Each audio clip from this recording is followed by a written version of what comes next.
Good morning. So I just wanted to show you. We got our very first ripe tomatoes. 2 black vernissage tomatoes and a yellow pear tomato. You can see that right there. And good news, we got our tractor back the other day and it was covered under warranty. Thank goodness. So we've got work to do today. Alright, so the first thing I want to do today is this right down here.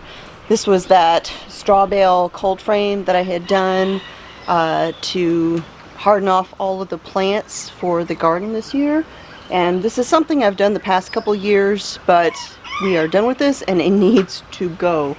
The problem is these straw bales get so heavy as they're sitting here wet and everything that they're just a nightmare to try to move. So we've kind of been waiting for the tractor so we could use the bucket and just scoop them up and haul them off. So this is the first job for today.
Alright, you guys, so I am kind of sitting here in the shade of a juniper or whatever this thing is right here.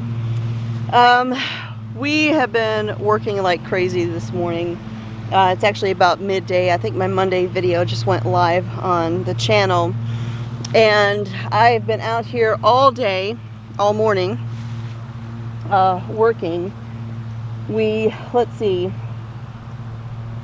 I moved all of those old straw bales over to the corner of the property. That's kind of our little area where we pile like branches and clippings and all that stuff. It's our little area anyways. So I piled all of the old straw over there. I actually gave one of the old bales to the chickens in the chicken yard because they are full of bugs, full of bugs. And so they're having a good old time playing with that, scratching it up and all that. I came around, I pulled out the old grape arbor that I had put in. First year that we were here, I tried to plant some Niagara grapes and they just have not done well here. We have only seen grapes on there twice. Each time they were absolutely pitiful. Niagara grapes just don't grow great here unless you put in a lot of effort. There's a lot that goes into getting them to grow well here, and so I just said to heck with it and we pulled it all out. Then I came over here. You can kind of see this big dirt patch right here.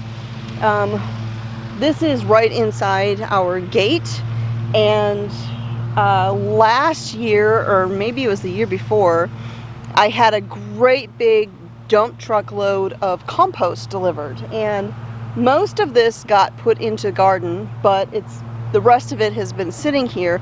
And then of course this year when it came along, we didn't have a tractor. The tractor had been in the shop all spring, all during the time that I would have been using it, and it became completely overgrown with this horrible nasty weed, which at that point I wouldn't want to put any of that soil in my garden anyways, because those are nasty things.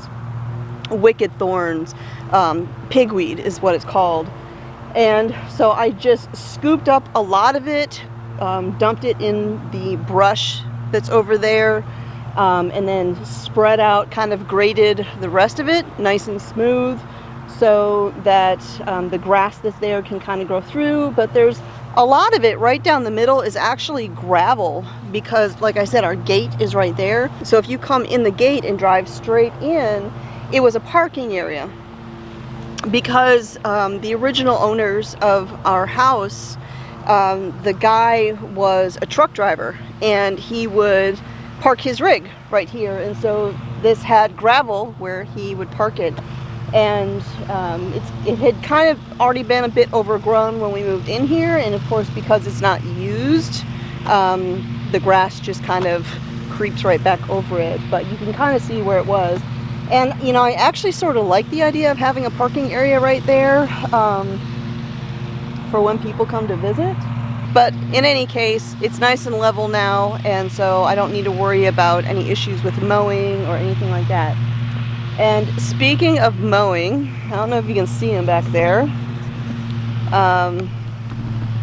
Mr. Smith, right there, is on the new mower. So the Mahindra had been in the shop.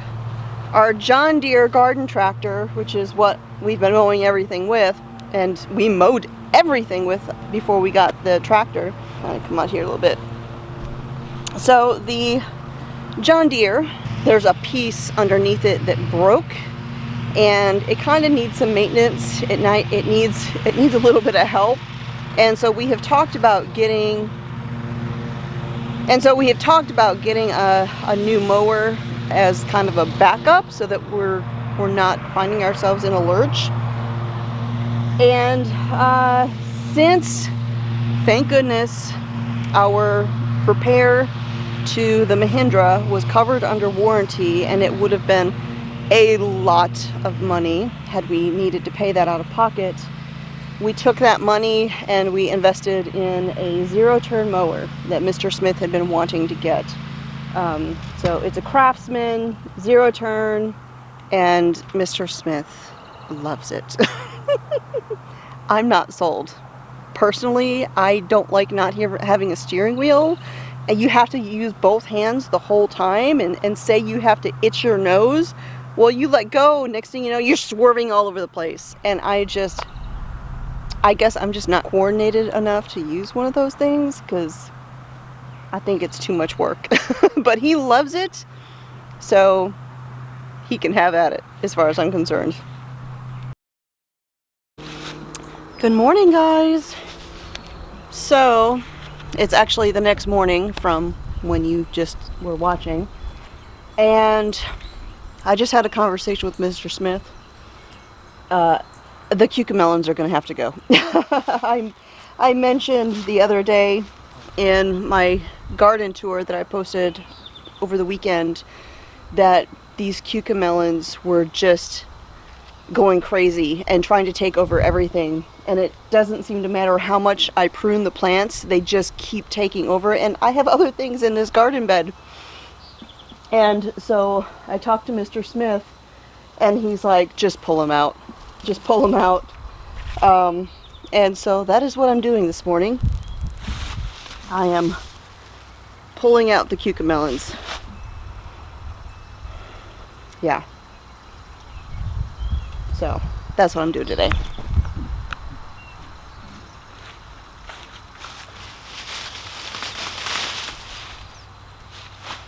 And I'll have to look it up, because all of this greenery here would be maybe great for the goats if they can eat it.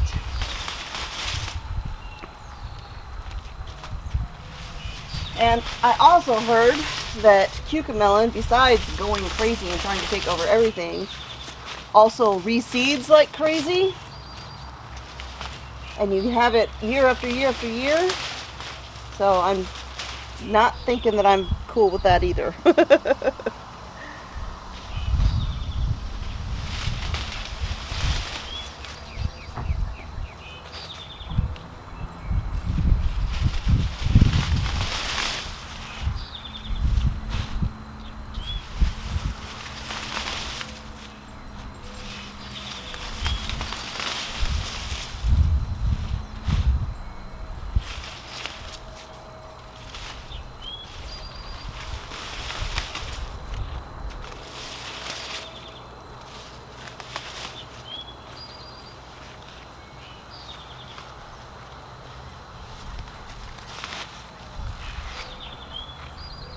Look at this tomato.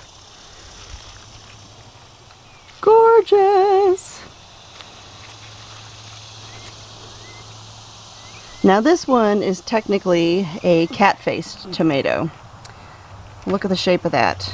It shouldn't be like that, but that's okay. I'll take it anyways. This is a Dr. Weish tomato. These stripy ones down here, and you can see this one's actually starting to turn colors. This is a Berkeley pink tie-dye tomato. And yesterday I picked my first ripe tomatoes, some black vertisage, which these ones are just about there as well, and one of the yellow pear tomatoes. But tomatoes are coming along.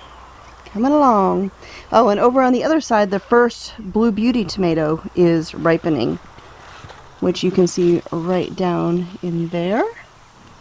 Now that one doesn't really have any of the beautiful purpley blue color on it, simply because it was just totally shaded by all the other tomatoes and by the chicory over here, but it is ripening. And as I was over here watering this bed, this is my mostly pepper bed with a cluster of double Dutch cosmos right here in the middle, which have begun flowering. You can see right there. It's so pretty. As I was over here looking around, I noticed, and now I don't know if I'll be able to find it again, my friendly garden assassin bug was in here and had acquired another capture. And of course now I can't find it. But he had another one. So I am so happy to see those assassin bugs out here. I might even order some next year. I don't know. I'll think about it. Oh, and we've got, it looks like, blossoms for the Chinese python beans right here, starting.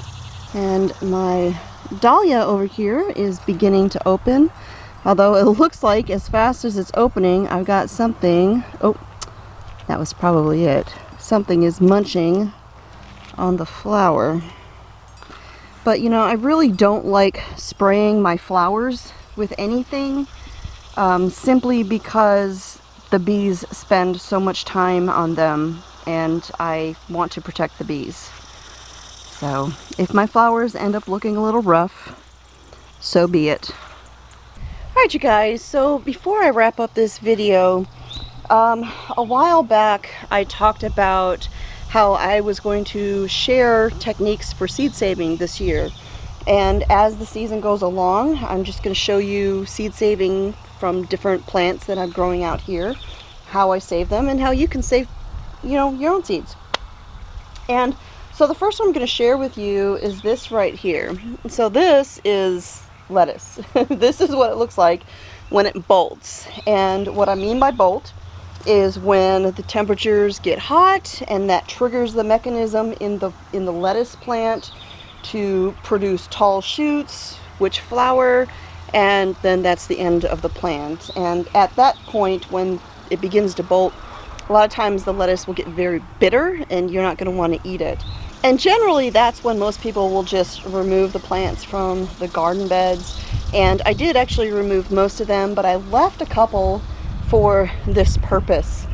And when the lettuce bolts and it produces the flowers and everything, it's these little bitty yellow flowers. That'll focus there. It produces these little bitty yellow flowers, just tiny little things. And as the flowers dry, they do this. And you'll have to ignore the barking coming from the house. Mr. Smith just came home from running an errand and the dogs are going to go crazy. But as the flowers dry, they do this. They get white fluff balls, a lot like a dandelion.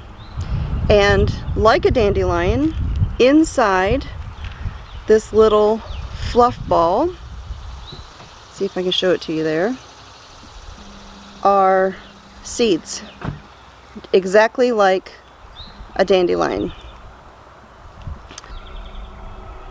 Right in there, you can see the seeds. And that is your lettuce seeds.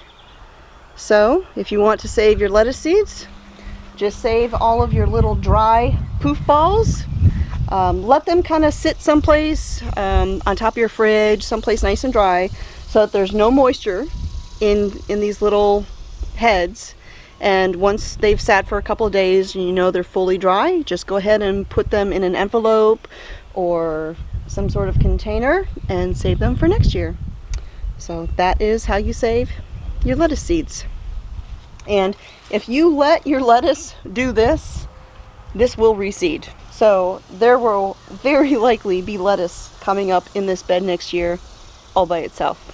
So that is it for today. I will share more seed saving techniques all throughout the year as I go through the garden and save seeds. So thanks for hanging out with me here again at A Good Life Farm. I will talk to y'all next time.